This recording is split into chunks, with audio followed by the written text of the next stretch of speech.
Assalamualaikum dan salam sejahtera. Saya Nurhani Ahmad daripada Kumpulan 7. Kumpulan kami akan membincangkan mengenai peranan adab dalam melahirkan insan cemerlang. Memperkenalkan ahli kumpulan saya bermula daripada saya iaitu Nurhani Ahmad. Seterusnya, Rebecca Ayong anak Georgie, Zarik Shazrin bin Hattono dan juga Valencin anak Diana. Berbicara mengenai adab, kita hendaklah mengetahui apakah itu adab. Adab adalah dari bahasa Arab yang memberi maksud kepada perilaku yang baik seperti bersopan santun, berperi kemanusiaan, bermoral dan bertata susila. Adab mempunyai tafsiran yang berbeza-beza dari pelbagai sudut pandangan mengikut pribadi seseorang itu. Dalam agama Islam, adab merupakan asas utama yang perlu diamalkan dalam kehidupan seharian. Assalamualaikum dan salam sejahtera. Saya Valencin anak Diana dan saya akan membahaskan perbincangan pertama iaitu mengenai sifat adab.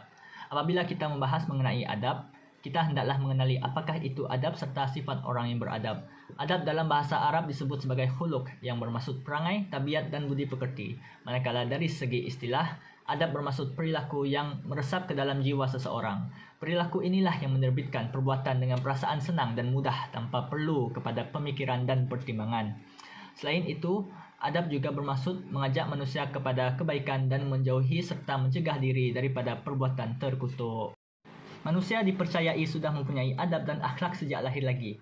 Adab ataupun akhlak merupakan sikap, tabiat, maruah dan agama yang menunjukkan gambaran atau rupa batin seseorang.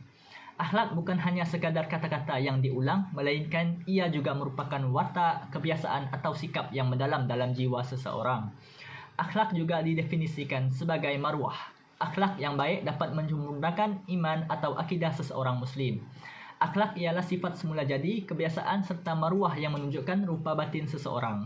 Kesimpulannya, Al-Quran dan Hadis menggariskan aspek yang harus difahami dengan baik, yaitu iman, Islam, takwa dan ihsan. Hal ini kerana aspek-aspek tersebut merupakan teras pembentukan dan asas amalan akhlak yang mulia. Assalamualaikum, saya Zarik Shazrin bin Hattono.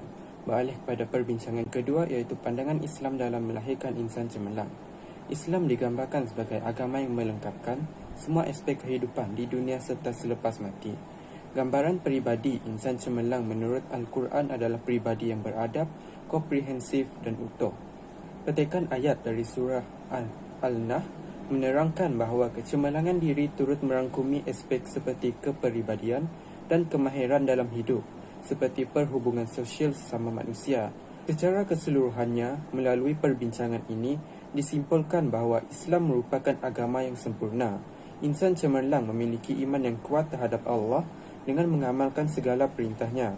Walaupun terdapat individu yang mampu mencapai kecemerlangan tanpa mematuhi perintah Allah, kejayaan mereka itu tidak akan kekal kerana sifat dunia itu sendiri yang tidak kekal lama.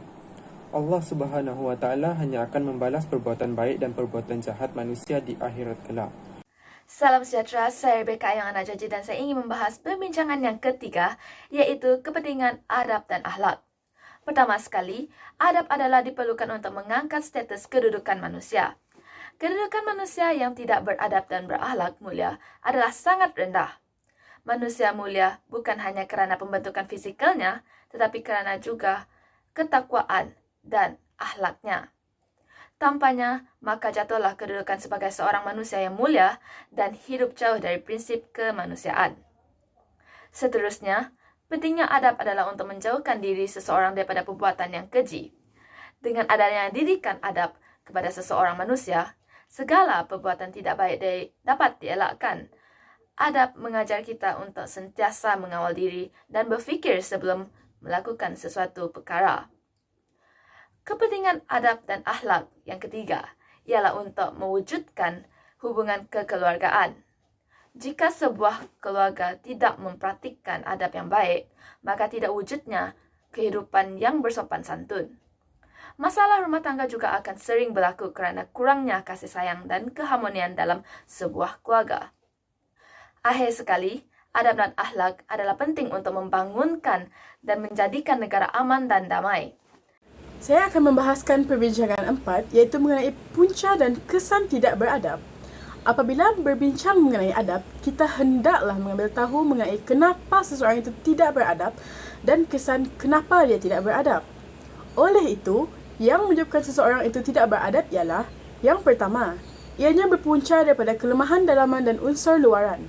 Sebagai contoh, cabaran yang berpunca daripada kebudayaan dan tamadun barat. Seterusnya, ketiadaan akhlak. Kerana setiap umat Islam seharusnya memiliki akhlak yang terpuji, kerana dengan akhlak tersebut, ianya akan selamat dalam semua urusannya di dunia dan di akhirat. Yang ketiga, tidak mempunyai rasa takut pada Allah Subhanahu Wa Taala. Apabila seseorang mempunyai adab, dia akan memastikan dirinya ada rasa takut pada Allah Subhanahu Wa Taala sehingga mahu menuruti dan mentaati apa yang diperintahkan olehnya. Akhir sekali, tidak memenuhkan ilmu di dada dan beramal dengannya. Orang yang berilmu merupakan seseorang yang mulia kerana dia mahu belajar dari satu yang tidak tahu menjadi tahu. Bila kita berbicara mengenai kesan tidak beradab pula, ianya dapat mendorong seseorang menyimpang dari kefahaman yang benar. Seterusnya, seseorang akan diuji dengan 3 perkara, iaitu ianya menyebabkan seseorang lupa akan ilmu dan tidak mampu menghafal, meninggal dan tidak mampu mengambil manfaat dari ilmu, serta dihilangkan buku daripada dirinya. Selain itu, jika seseorang itu tidak mempunyai ciri akhlak yang baik, maka dia bukanlah seorang yang cemerlang serta mulia di sisi Allah Subhanahu Wa Taala. Akhir sekali, ialah ilmu tidak dapat dilaksanakan dengan sempurna. Analisa melalui perbincangan-perbincangan yang telah dijelaskan dalam video perbentangan ini jelas menunjukkan tentang kepentingan adab dalam melahirkan insan cemerlang. Adab ketika menuntut ilmu amat diketengahkan sejak zaman Rasulullah SAW. Agama Islam amat menekankan keseimbangan duniawi dan ukrawi sebagai kayu ukur kecemerlangan seseorang individu dengan mementingkan akhlak dan adab serta ketaatan pada Allah Subhanahu Wa Taala. Sekian, terima kasih.